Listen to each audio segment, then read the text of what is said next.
ஆமாண்ணா. சரி. ஆமாண்ணா. இல்ல இல்ல இதுக்கு முன்னாடி நம்மளுக்கு வந்து ஒருத்தவங்க கால் பண்ணி பேசியிருந்தாங்க. ஓகேண்ணா. அது மாதிரி நம்ம ஹோட்டலில் வந்து நான் அவரை பார்த்தேங்க கும்பகோணத்தில் பொங்கல் சாப்பிட்டுக்கிட்டு இருந்தாருங்க நம்ம சன் கஃபேலன்னு சொல்லி சொன்னாங்க. கல்கப்பை பஸ் ஸ்டாண்டு கிட்ட. அதை நிறைய பேர் நம்பலிங்க. ஆன்லைனில் வந்து போய் சொல்கிறீங்க நீங்கள், ஸ்கிரிப்டட் வீடியோலாம் நிறைய பேர் பேசினாங்க. இப்போ நீங்கள் வந்து சொல்கிறீங்க உண்மையிலே அவரை பார்த்தேன்னு சொல்லி சொல்கிறீங்க.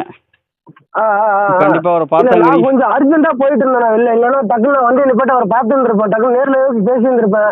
ஒரு ஃபோட்டோ எடுத்துட்டு உங்களுக்கு அனுப்பிச்சிருந்திருப்பேன். அடடா.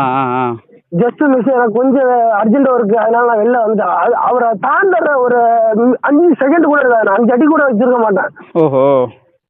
அவர் டூ வீலர்ல நிக்கிறாரு, நான் தான் அவரை ஓவர்டேக் பண்ணி போறேன். ஓஹோ. நான் கார்ல போயிட்டு இருக்கேன். அவர் வந்து ஆப்போசிட்ல லெஃப்ட் சைடுல நின்றுட்டு இருக்காரு.